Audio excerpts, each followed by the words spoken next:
pas devenu président en Côte d'Ivoire. C'est votre Soro qui est devenu président en Côte d'Ivoire.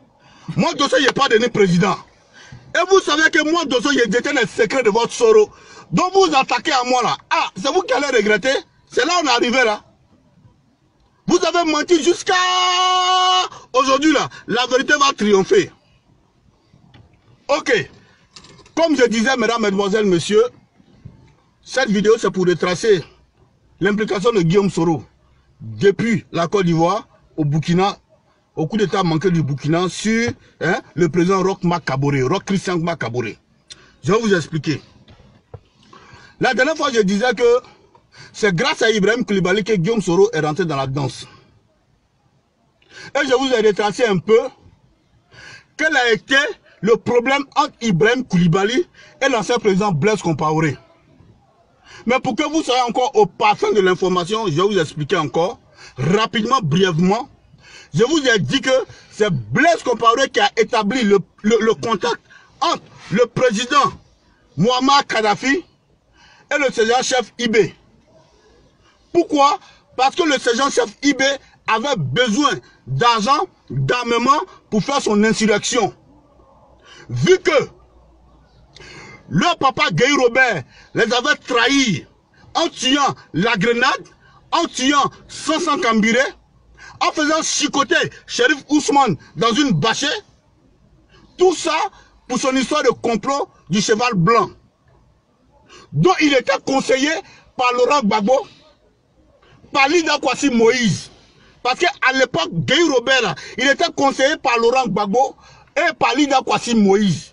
Je vous rappelle, à l'époque, le président du RDR, Alassane Ouattara, avait rappelé tous ses ministres de sortir de ce gouvernement de transition parce qu'Alassane Ouattara estimait à l'époque que lui ne peut pas comprendre qu'un chef de la junte, Gueye Robert, puisse céder au chantage de Laurent Gbagbo, sous prétexte que le général Gueye Robert avait donné tous les pleins pouvoirs au RDR, avait donné tous les postes juteux au RDR dans son gouvernement d'union nationale en 1999, lorsqu'il y a eu le coup d'État.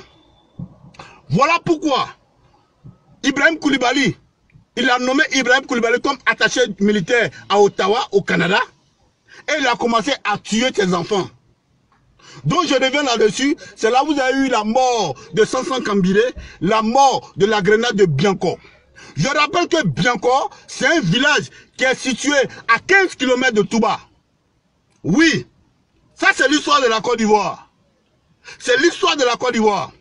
Pendant ce temps, le petit Guinéen, il était encore à Conakry. Il était dans les méandres des Zéro-Corée.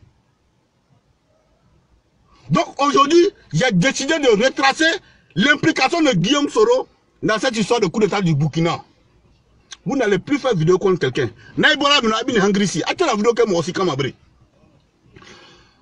Vous voyez, quand Ibé et l'ancien président Blaise Compaoré sont allés rencontrer Muammar Kadhafi en Libye, Muammar Kadhafi a donné la somme de 62 milliards à Ibé. Quand il a fini d'exposer le motif pour lequel il voulait faire son insurrection en Côte d'Ivoire, Muammar Kadhafi a donné la somme de 62 milliards à Blaise Compaoré.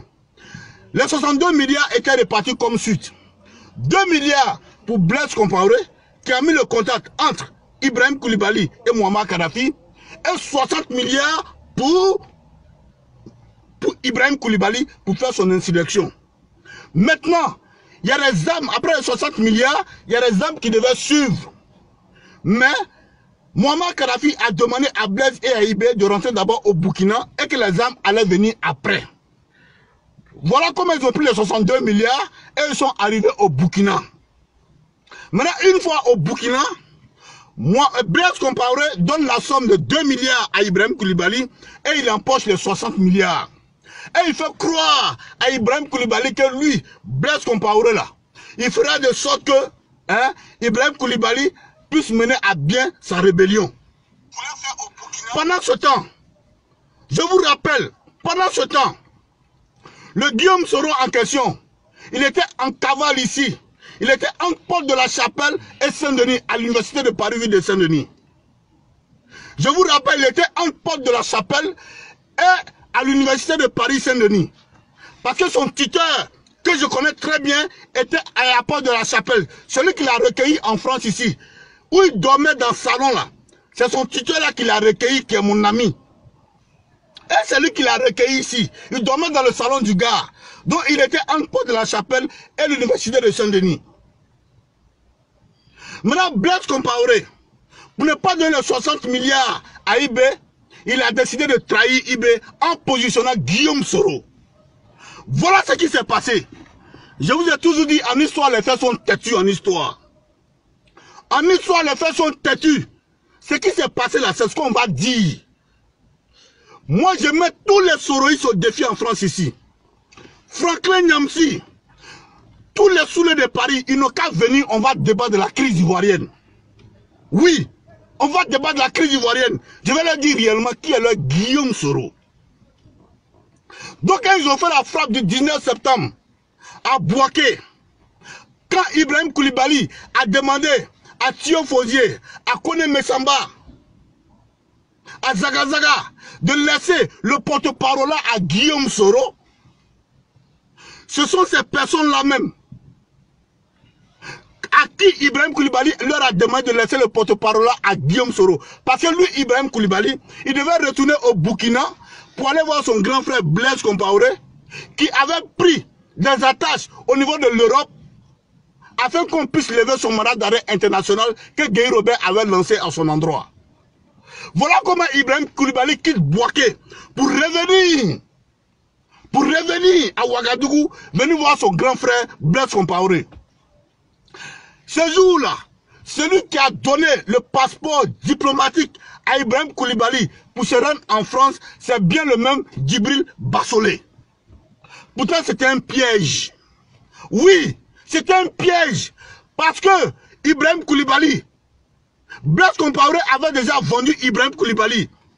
Tout simplement parce qu'il ne voulait pas remettre les 60 milliards ou bien les 58 milliards à Ibrahim Koulibaly pour continuer sa rébellion. Voilà comment Blaise Compaoré va coopter Guillaume Soro. Je vous ai toujours dit, en histoire, les faits sont têtus en histoire. Pour une bagatelle de 58 milliards, Blaise Compaoré a préféré liquider Ibrahim Koulibaly et de composer avec Guillaume Soro. Voilà comment Guillaume Soro vient aux affaires. Donc le premier patron